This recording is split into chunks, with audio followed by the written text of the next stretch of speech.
Hi guys, welcome! In this series, we'll take a look at the 4th job class coming in Ragnarok Eternal Love. For our final episode, we'll be focusing on the 4th job of the 2 newest classes. For Super Novice, they can change into Novice Guardian, while for the Animist, they can change into Spirit Whisperer. This information is based on the data mined from the recent patch and the closed beta test of the Chinese server. Again, these are not yet official and expect that there will be some changes once released in the open beta server. Special thanks to Kermisi, Yulb, and their team for their hard work in rendering the models and translating the skills. Their pages are linked in the description box down below. Alright, without further ado, let's begin. First up, we have the Novice Guardian, which is the 4th job of Super Novice. It is said that after accidentally going into a space-time rift, the Super Novice resisted Morok's army with his own power. Due to his actions, the angel blessed him with angelic strength.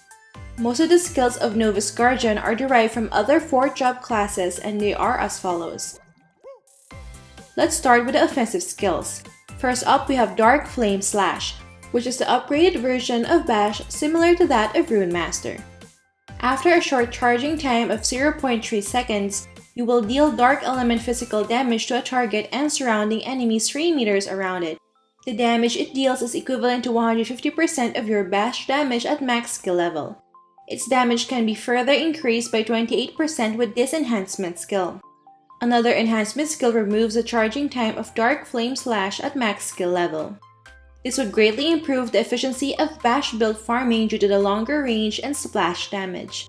I think this would also inherit the stun effect of Bash, which would be great for PvP. Next, we have Lightning Meteor, which is the upgraded version of Thunderbolt derived from the skills of Arcane Master. This deals AoE wind element magic damage to all enemies within range. The damage it deals is equivalent to 150% of your Thunderbolt damage at max skill level. It has no fixed cast time unlike Thunderbolt, but it has longer variable cast time. In addition, it has a 70% chance to automatically trigger Thunderbolt after hitting the enemy. Having a high probability to trigger Thunderbolt would greatly improve the skill's damage. Next, we have Cart Tornado, which is the upgraded version of Cart Attack and is unique to the Novice Guardian class. This leaves a tornado in a designated area that deals continuous AoE wind element physical damage per second to all enemies within 3 meters. The tornado lasts for 4 seconds and the damage it deals per second is equivalent to 80% of your Cart Attack damage at max skill level. That means if the enemies stay on Cart Tornado's AoE for 4 seconds, they can receive 320% of your Cart Attack damage. Furthermore, this enhancement skill can reduce the movement speed of enemies by 70% for 3 seconds, so they'll have difficulty escaping the tornado. Another skill exclusive to Novice Guardian is Air Wave.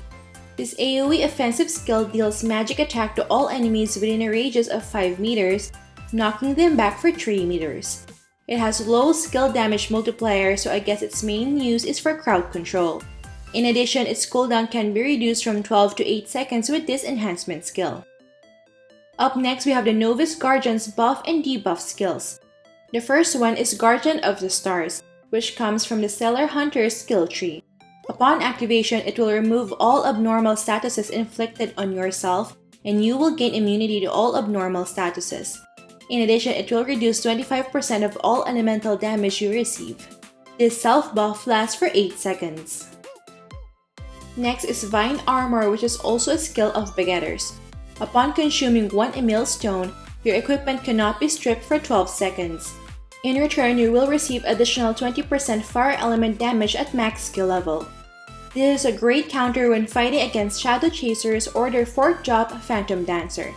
Furthermore, this enhancement skill can provide additional 10% skill damage reduction, so this will be a really good defensive self-buff. Next, we have Hallucination Walk, which is acquired from Guillotine Cross. Upon activation, this increases your movement speed, flee, crit resistance, and magic damage reduction, which lasts for up to 18 seconds. But after the duration of this skill, your agi attack speed and movement speed will decrease, which lasts for 6 seconds. This is a good buff for faster mobility in PvP and GVG. Next, we have the debuff skill Mandragora Howling from Genetic. This lets you summon a plant that reduces the int and max SP and increases the fixed cast time of all enemies within a 4 meter radius. This debuff lasts for 10 seconds. This will be useful against magic and support classes in PvP. Last for the buff and debuff skills is Shield of Strength, which is acquired from Divine Avengers. Upon activation of this skill, 50% of your strength stat will be transferred to a party member for 30 seconds. This will be a great support skill for melee characters in your party. And lastly, we have Novice Guardian's passive skills. First up, we have Radiant Grace, which is from Saint. This is a passive skill that triggers every time you receive damage wherein 5% of the damage is converted into temporary max HP. This stacks up to 5 times and lasts for 10 seconds. This means your max HP can temporarily increase to up to 25% when you receive damage. Furthermore, its duration can increase to 20 seconds with this enhancement skill. Next, we have Starburst, which is another passive skill that triggers when receiving physical damage, wherein there's up to 50% chance to shoot a starlight to an enemy. The starlight will deal physical damage equivalent to 600% of your physical attack and will also reduce the enemy's hit rate for 5 seconds. I guess it is some sort of reflex skill for physical attack build. Next, we have the beginner skill, Life Perception. You can now detect a hidden enemy within a range of 9 meters if his remaining HP is less than 30%. It will also increase your damage to hidden enemies by up to 30%. In addition, this enhancement skill grants additional 20% damage to hidden enemies. I guess this will make it more difficult for enemies to do stealth attacks. Next, we have another skill from Genetics, which is Gene Regulation. This passive skill will increase your VIT by 20 points.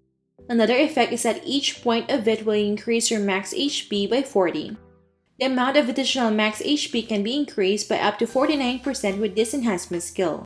Gene Regulation will really make Novice Guardian tankier.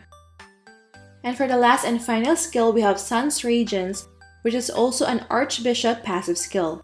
Upon resurrection, when the protection period ends, it grants immunity to both physical and magic damage for up to 5 seconds. Up next, we have the Spirit Whisperer, which is the 4th job of Animist. It is said that after knowing the existence of the art of Spirit Whispering from Paula and Carrie, the Animist set out on the path to master the Spirit Whispering. The skills of Spirit Whisperers are divided into 3 groups: the Seafood and Ocean Support skills, the Fruit and Vegetable Magic Attack skills, and the Animal and Brute Physical Attack skills. Let's first start with the Seafood and Ocean Support skills. First up, we have Whirlpool, which is an AoE ground skill that continuously pulls enemies toward the center, dealing continuous water element magic damage per second. This lasts for 5 seconds. There is also an enhancement skill that increases damage dealt per second by up to 21%. I think this will be very useful in GVG to ensure that enemies stay within an area, and then you can cast damaging skills like Catnip Meteor or Lunatic Carrot Pound to further increase the damage. However, since this is a ground skill that deals damage, this can be countered by Earth Field. Next, we have Doram Big Change, which is a much needed resurrection skill of the support build. At the expense of 1 blue gemstone, you can now resurrect a teammate, restoring up to 90% HP and 25% SP at max skill level. Furthermore, it has a 100% chance to automatically cast Tuna Party on the resurrected target with this enhancement skill. I guess this will make support Dorams more in demand in clearing dungeons. Another support skill is Bubble Barrier, which grants your teammate immunity to all kinds of damage, but also prevents your teammate from attacking. This will last for 5 seconds, but the affected teammate can choose to cancel the effect anytime. Since your teammate will not be able to attack inside the bubble barrier, I guess this will be useful in protecting your allies from the fatal death blow. Next, we have the defensive skill Concentric Ocean. This passive will trigger every time you receive damage that exceeds 30% of your max HP, wherein the damage received will be reduced by 30%. I guess this will be useful against the high burst damage of Asura Strike, Sky Shattering Fist, and Tetra Vortex. And last for the Seafood Ocean support skills is Doram Trick. This debuff skill turns an enemy into a vegetable which is untargetable for 3 seconds. The enemy's physical and magic damage reduction is also reduced by up to 15% with this enhancement skill. Now let's discuss the Fruit and Vegetable Magic Attack skills. First up, we have Pepper Bomb. When this debuff skill is used on a target enemy, he will receive a mark every time he's being attacked by Doram.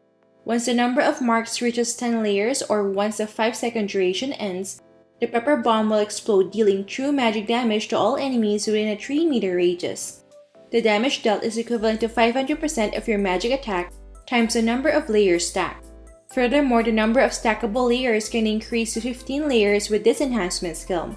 Thus, if the enemy has 15 stacks of Pepper Bomb marks, the damage dealt is 7,500% of your magic attack. I guess this will be more effective if your team is full of Doram so that the number of marks will stack at a faster rate. Next, we have Tornado Storm. This is a buff skill that generates a rectangular path in front of you that lasts for 10 seconds. When you and your teammates are on the path, all of you will gain maximum movement speed. And with this enhancement skill, enemies on the path will have their movement speed reduced by 60%, which ignores their movement speed reduction effect. I guess this will be a good mobility skill when chasing and escaping. Another buff skill is Rage of Nature. Upon activation, this will reduce the attack interval of your summoned units by 40% for 12 seconds. In addition, this can increase the damage of all summoned units by 25% during the skill duration. Another enhancement skill reduces its cooldown from 30 to 21 seconds at max skill level. I guess Rage of Nature will greatly improve the DPS of Lunatic Gunner, Corn Gatling, and Cat Flying Saucer Bombardment, especially in long fights. Another skill related to summoned units is Summon of Everything. This passive is triggered upon death, wherein you can summon 1 Corn Gatling, 1 Lunatic Gunner, and 1 Cat Flying Saucer Bombardment within a range of 5 meters every 20 seconds. And last for the fruit and vegetable skills is Concentric Earth. This passive will trigger if you don't receive damage for 5 seconds, wherein all your vegetable skills will deal critical hit, which deals 150% critical damage. I guess with this passive, magic type Doram won't need to put points on Agi for their skills to crit. But I think this will be more useful for farming since it will be quite difficult to avoid damage for 5 seconds when against boss monsters and other players. And for the third and last group of skills, we have Animal and Brute physical attack skills. First up, we have Evil Meow Roar, which is an AoE offensive skill that deals physical damage to all enemies in front of you. It also has a debuff effect which removes all the buff effects on the first target hit by this skill, and has 100% chance to cause undispellable silence effect on all enemies in the path for 5 seconds. I think with this skill, the physical attack build will become even more powerful in PvP and GVG. The undispellable silence effect will turn enemies into sitting ducks. Next, we have Shark Mate. This is a good AoE ground skill that has a range of 3 meters and lasts for 10 seconds. Enemies going in or out of the area will lose HP equivalent to 10% of the sum of your max HP and the enemy's remaining HP. In addition, this enhancement skill grants 60% chance to inflict bleed status to the enemy when he receives damage. This bleeding status makes the enemy lose 3% max HP per second, and it lasts for 10 seconds. I think Shark Mate can be combined with Whirlpool to ensure the kill on enemies in PvP. Next, we have Stumbling Blocks. This passive skill will trigger every time you receive damage, wherein there's up to 20% chance to use Kiwi Rootstock Twining on the attacker and increase your movement speed by 10% for 3 seconds. This is a good defensive skill since Kiwi Rootstock Twining will immobilize the enemy and make him lose 2% of their max HP every second, which lasts to up to 8 seconds at max skill level. And for the last and final skill, we have Concentric Life. This passive will trigger every time you use an animal skill such as Savage Soul and Lunatic Heart Pound, wherein there's up to 30% chance that an illusion will be created. After 1 second, the illusion will use the skill again on nearby enemies and then the illusion will disappear. This will be useful for farming as you can kill more targets with the illusion. Alright, so far we've touched on how the Novice Guardian and Spirit Whisperer would look like and what their respective skills would be. Now that we know all the 4th job skills, we'll get to see their effects in the future. Feel free to comment down below your thoughts on the new skills of the 4 job classes. The skills are also found in the ROM Codex website, so check it out. I hope you guys enjoyed this series and use this information to prepare for the next episode. Alright, that's it for this video guys. Don't forget to like if you enjoyed watching this video. If you're new here, I would love for you to consider subscribing by hitting the red subscribe button down below. I would love to have you back. Thank you for watching and see you in our next episode.